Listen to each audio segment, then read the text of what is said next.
What's going on, everyone? I'm Jaren, and today we are talking about Hokum.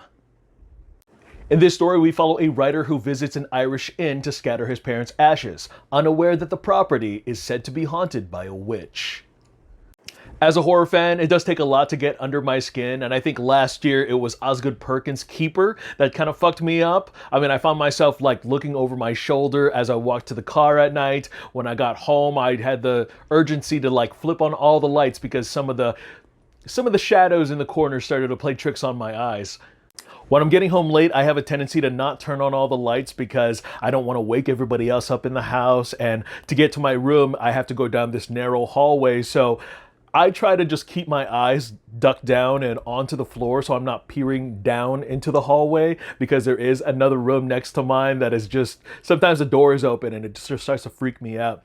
And then, you know, my side of the house, I don't have a lot of wind coming through the window, so I'll leave the window open. But, you know, when I'm laying there in bed, I just try to turn away and face the wall so I'm not staring out into the darkness.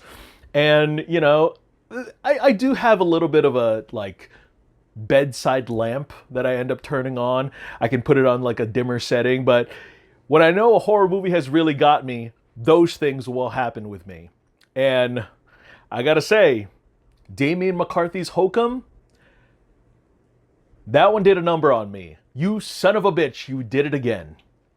Damian McCarthy is the writer and director of Caveat, which was pretty good for his feature-length debut, and then he followed that up with his sophomore feat, Oddity, which turned out to be one of my favorite and scariest movies of 2024. You know, if he keeps this up, he's going to be very well known to be doing these midnight fright flicks. So for his third outing, he takes us back to his Irish roots once again, and he gets to work with an American actor this time, Adam Scott, which might be the push to propel him into more mainstream audiences, because I remember hearing about Caveat through word of mouth, and that one was on Shudder, then it was on Netflix, and then I finally got to watch it on Tubi. And Oddity, that one got more of a limited release, and also that movie had to be more of word of mouth, and so I didn't even see the trailer before I saw that movie. And then with this, I think this is the one movie I didn't expect to actually get a really big, wide release, and we did, so. You know what was really funny is that Leanne and I first saw the trailer for Hokum in front of Keeper. I mean, the images in that teaser really startled us to the point where we looked at each other and we were like, what the hell was that? I grinned with excitement and I turned back to her and I was like, oh, we're watching that. And she responded with, absolutely the fuck not. Fast forward to finally checking out this movie for ourselves. If you are looking for a haunted house hotel feat that is along the lines of The Shining or 1408, add this to the collection. Add this to the list, because holy shit, this scared the fucking piss out of me. Starting off with the positives, now if you are very much familiar with McCarthy's work, you know that he's big on production design, where the main setting becomes the crown jewel. I mean, especially when it comes to the art direction or the set design, to the way that he lights up or frames a room. The Hotel Inn, including the honeymoon suite, has a heartbeat of its own. Like many of the people who are occupying the hotel, whether that would be guests or staff members, the building has a way of presenting itself in one way and harboring this layer of mystery and secrets within its walls. Even the simplest mechanics of how the building functions felt like a relic in its Irish lineage. There is a great use of sound design here, from crafting its tension to making every jump scare matter and making your blood run cold. The wailing of the witch really sent a wave of goosebumps through my body, and the way that they decide to pay it off. I don't care how predictable it is, you are not prepared for it, especially when it came to the minute appearance of Jack the Jackass. When it comes to the cinematography, fully realizing the set design in all of its glory gives you that atmospheric layer of beauty and culture just shrouded in darkness, especially when it came to the trinkets, the statues, and even that one diorama. Some of my favorite jump scares are actually presented skillfully and nightmarishly through these wide shots where your eyes are trying so hard to fixate or distinguish a face or a facade in like the corner of the shadows, and right when you think that the sensation of terror is going to wash off, They take it one step further to freak you the fuck out. Many mainstream audiences know Adam Scott through his TV shows like Party Down, Parks and Recreation, and even Severance, but he is no stranger to the horror genre. I mean, he even started off his career with Hellraiser 4.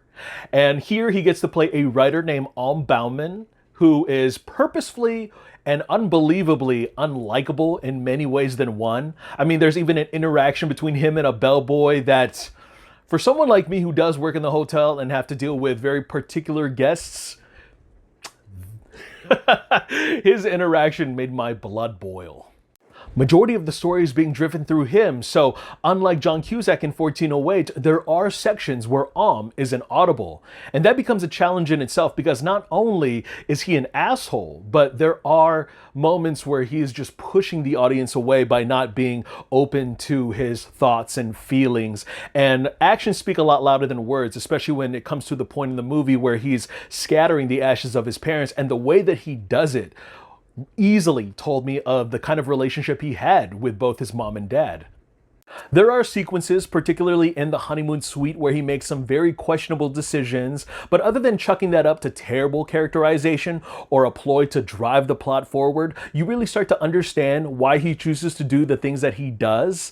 And although he's a sarcastic prick, I think that Scott definitely delivers on that cheeky comedic timing that he's very well known for.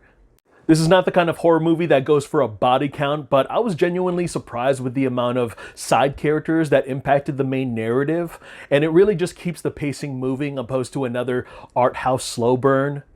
Jerry the Hermit, who's played by David Wilmot, he is going to be a fan favorite for sure because other than him being a little quirky, a little weird, he has a heart of gold. Getting into my mixed opinions, more of a nitpick if you will. As I mentioned before, there are a handful of staff members and locals that are lightly introduced and interact with our protagonist, and it does come off a little bit hokey.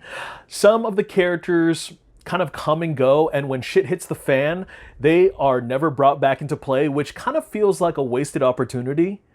While many others might go into this expecting a straightforward horror flick about a witch, McCarthy has a way of subverting expectations by restructuring the typical Hollywood tropes.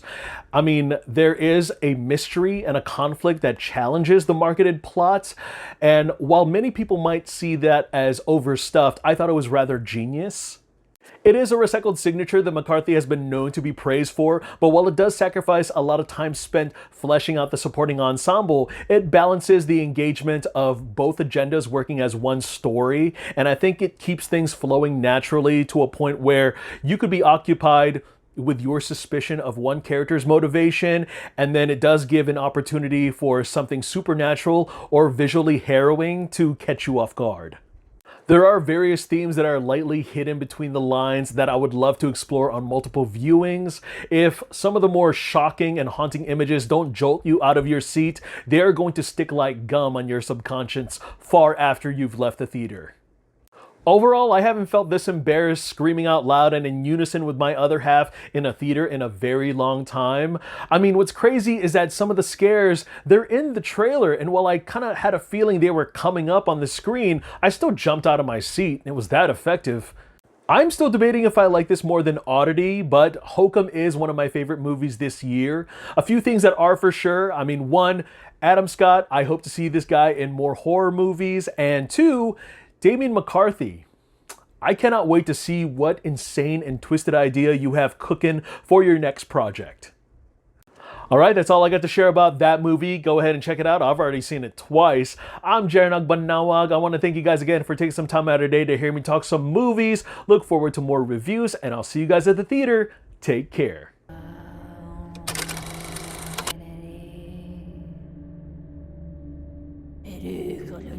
Janamara.